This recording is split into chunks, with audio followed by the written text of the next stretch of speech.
In the end, we will be rewarded. Although we're struggling right now, everything is not lost. We're not gonna quit. That's the most important thing that I'm trying to inculcate in the minds of the players, that good things happen to those who work hard. Ako naniniwala ako na kaya namin bumalik kasi marami na kaming experience sa pagtatalo tapos nakabalik kami. Tinatry lang namin yung best namin to get better every day. May chance pa kami, so talagang hindi kami give up. Keep on fighting pa rin para makaangat sa standing.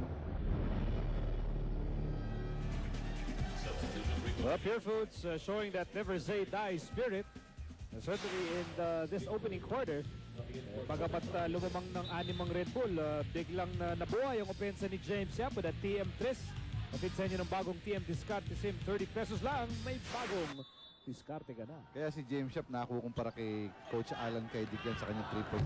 Knows very well how to use the pick. Yung sa binigay na sa kanya ron, ay luwag na luwag siya. Samantalang itong Red Bull Barako, sikip na sikip. 3 minuto nang hindi nakakascore. Bintis pa yung tira ni Parada. Some new faces on the floor. Enrico Villanueva is in for Pure Foods. Celino Cruz, now the 3rd point guard, inserted in the game for Coach Yeng Yao. Under 2 minutes to go in the opening quarter.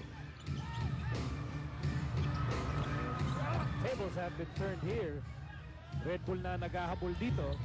Speaking of Red Bull, may ulat dyan si Eric Reyes. Pero Miko, galing ako sa timeout ng Red Bull kanina at sinabi nga ni Coach Yeng, sinabihan niya si Cyrus Baguio na pag na-drive ka, kailangan diretso mo daw kasi pag binabali-bali pa daw, wala kang makukuha ang foul dyan. At pangalawa, sinabi rin niya na, defense really brought us back into this tournament. Nagkakalat sila for like quite some time and then kaya nga sila nanalo ng 2 sunod dahil sa kanilang depensa. So sabi niya, dapat wala daw transition points, no open shots. Miko? Salamat Eric. Red Bull trying to get their act together here. Ang naiwan na sila rito. Boy, 4 na minuto na silang hindi nakakapuntos. Meantime, itong Pure Foods patuloy ang magandang pinapakita. Now, up by 8 big points. And they have control. They have established the control dito sa ating quarter na ito. Wala na silang pinipilit dito. Ralimi!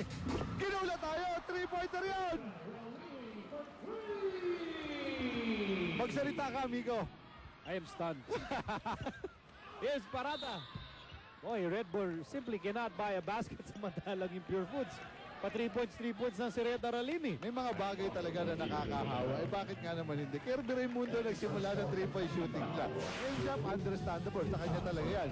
Pero Reda Ralimi, sa laki niya, sabi niya parang malapit to.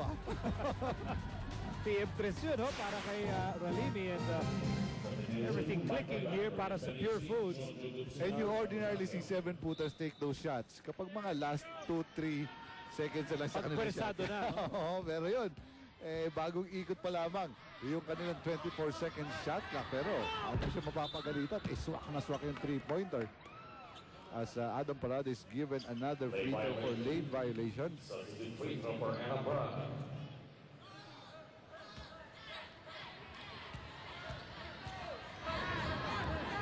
Ang mga Barako, tahimik na tahimik. Pero nakakatakot yan. Pag yung Barako, tahimik. May gagawin yan. May masamang balak. But so far, Pure Foods really humming here.